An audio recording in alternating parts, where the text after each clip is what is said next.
Obboloota koo warroonni distii kanaan nyaata hojjettanii jechuudha. Adaraa keessan sirriitti of eeggannoo godhaa. Laalaa distiin amma nyaata irra godhee asii ol utaalee ol ganaffalee jechuudha. Rabbiin na baasee narratti ganaffalee oolee adaraa keessan sirriitti of eeggannoo godhaa. Dhugaadha rabbumaaf han ba'ee xiqqishuma asii achi waa fuudhuu bahee jechuudha. Dhugaa Waaqayyo akkana ta'e kunuu lafa muluutti gadi nam'ee akkuma argaa jirtan kanaa sirriitti faaguute jechuudha. Yoo guyyaan kee hin ga'ini homaa tokkollee hin taatu jechuudha.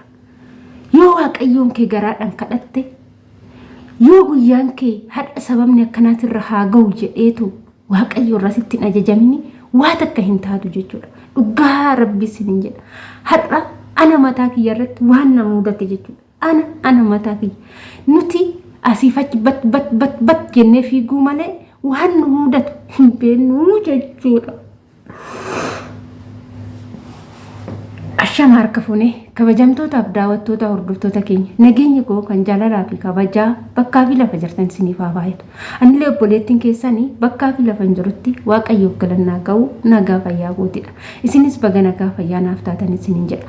Egaa waan an jedhus eechaa akkan jalqabus akkamitti akkan jalqabus hin beeku. Dhugumatti baay'een rifadhee jira. Hedduun rifadhee sirriitti rifadhee jechuudha. Inna nuti gola ormaa keessatti fiiguu malee maaltu akka nu mudatu hin beeknu. Warroonni viidiyoo kiyya kana dhaggeeffachaa jirtan keessattuu ijoolleen haarofti viidiyoo kana sirriitti dhaggeeffadhaati sirriitti of eeggannoo godhadhaa jechuudha. Ani durallee taanaan distii kana baay'een sodaadha. Akkuma argitan akkuma viidiyoo jalqaba dhaggeeffattanii kana jechuudha.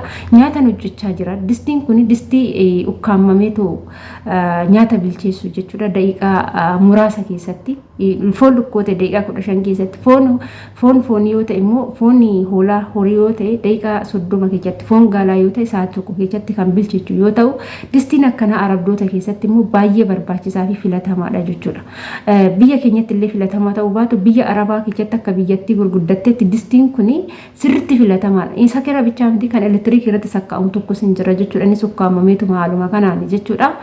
Innaa guyyaa kaleessaa maaltu na mudate yoo jettanii distii kana nyaatan irra godhaa jira jechuudha. Ijoolleen mana barumsaa jiru. Ani daddafee hojjedhee tsidaati kuu fixadhee ergan tsidaati xumureen booda immoo dirqama nyaata daddafee hojjechuun qaba. Nyaata kana kushiinaa fiigee nyaata kana irra godheen amma immoo nyaata biraa hojjechuuf asiif achi jechaa jira jechuudha.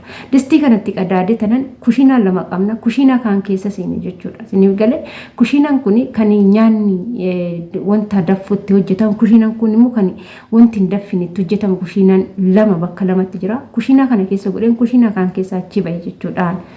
Inna xiqqoo yoo turu hin daffa. Ani daffee daqiiqaa saataan laaladhee bilbila koo fuudhuu deeme jechuudha. Daqiiqaa inni daffee daqiiqaa 5 daqiiqaa 10 odoon turiin ni tokka'e jechuudha. Dhugaan isinitti yoo tokka'u mana muluutu iyye jechuudha. Manni muluu yeroo iyyuu rifadheetuman mucaa tokkotu jira daa'ima waggaa 4 jechuudha kan na bira jiru. Inna madaaminti yommuu ni rafti ijoolleen kuwwan mana barumsaa deemanii jiru. Madaamin fooqii rafti fooqidha dhageechee kutaa raftu fiiddee dhufte jechuudha. Yeroo akkanatti distiin kun tokka'u gizee kana waanan dubbadhu fi waanan jedhu nabe garam akka fiiguu wallaale daa'imti xiqqishuu fooqii fiidde jechuudha. Waan sin garramu inna gizee kanan gara kushiinaa yoon keessa seenu distichi tokka'ee boonni isaa achi keessa ol dafu akka ibiddaatti ol boba'a jechuudha. Bishaan isaa jechuudha. Maaliif distiin kun yeroo bakka dafu haayiliin isaa ukkaamamee dafa waan ta'eef haayiliin jechuudha. Amma wanni jechuu barbaada yeroo sanitti doon kushiina san keessa jiraadha. Yeroo baay'ee kushiina san keessan immoo yeroo dheeraa nan hojjedha.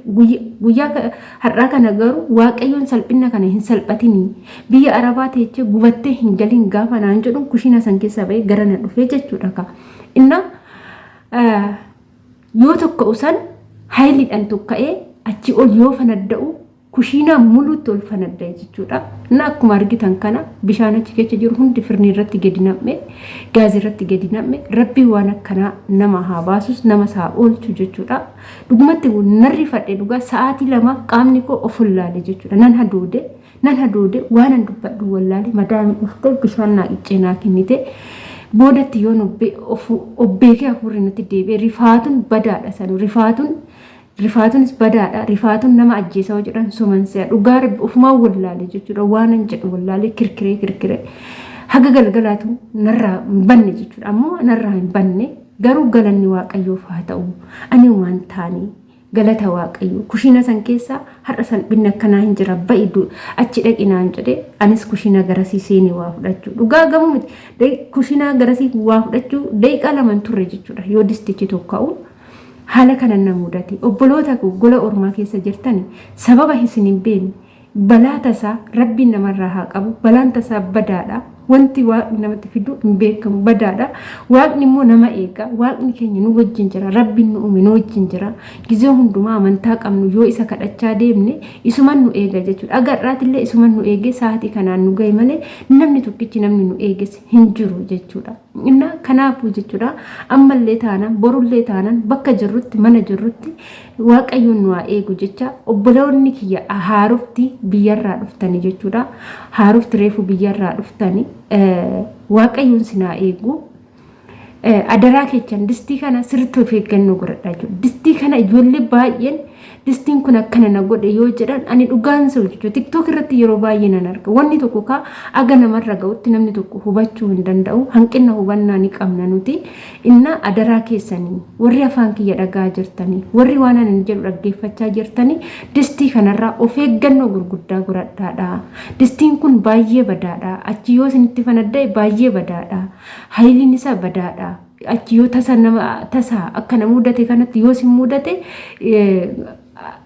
qaamni keechan sin gubachuu danda'a miidhamuu dandeechu gola ormaa keessatti deebitan immoo gaaziin achi jiru jechuudha gaaziin achuma amma kiyya kushinuma keessa jira bakkuma san jira jechuudha yeroo fixatillee anatutti qayyara baay'een sodaadha jechuudha dhugaan sinitti himaan baay'een sodaadha yeroon hojjedhullee baay'een sodaadha adaraa keessan gaazii sanillee of eeggannoo gurguddaa godhadhaa ijoollee keenya obboloota kooyi isiniin jechuu jaaladha gola ormaa hojjetachuu dhufne nama ta'uuf dhufne nama taane akka gallummoo waaqayyoon nu haa eegu akka fayyaa guutuu qaama guutuu maatii keenya biraa baananii akkuma qaama guutummoo maatii keenyatti deebinu waaqayyoon nu haa eegu ijoollee hedduun balaa gaazitiin kan du'aan dhabaman jiru balaa gaazitiin kan gubatanii qaamni isaanii bade hedduutu jira akkuma argitan jechuudha samuuna darbe obboleettiin keenya balaa gaazitiin gubattee garuu lubbuudhaan ni jirti ammallee obboleettiin teenya garuu qaamni ishee akkam akka ta'e fuulli ishee akkam akka ta'e namoonni hedduun argitanii jirtu jechuudha inna kanaafuu rabbii waan kana sinaa eegu dhugaa rabbii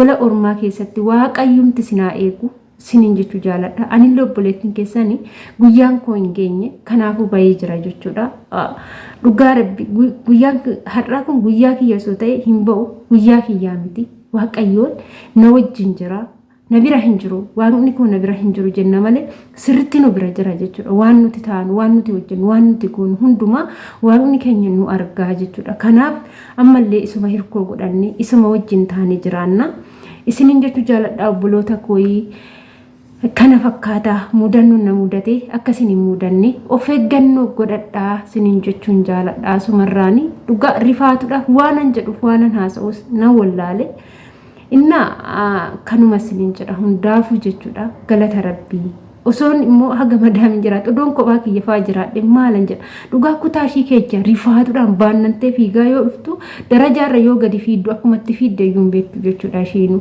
inna daa'imti xiqqishuun immoo garatti fiigu rifatee daa'imti xiqqishuun fooqitti ol fiige jechuudha nu akka qimiisaatiin daa'ima waggaa afuriiti inna kana sinin jechuu jaaladha obboloota kooyi keessattuu ijoolleen daa'imman isaanii faana hojjettanii kan daa'imman isaanii yeroo isaan rafan yeroo isaan banii deeman kan sin bira ooltu waaqayyoon sinaa eegu sinin jechuu jaaladha waaqayyoon gaditti immoo isinis of eeggannoo godhadhaadha sinin jira obboloota kooyi turtiin wajjin gootaniif ulfaadha galatoomaa jecha hanga viidiyoo biraan walitti deemtu immoo turtii gaarii isiniif haa ta'u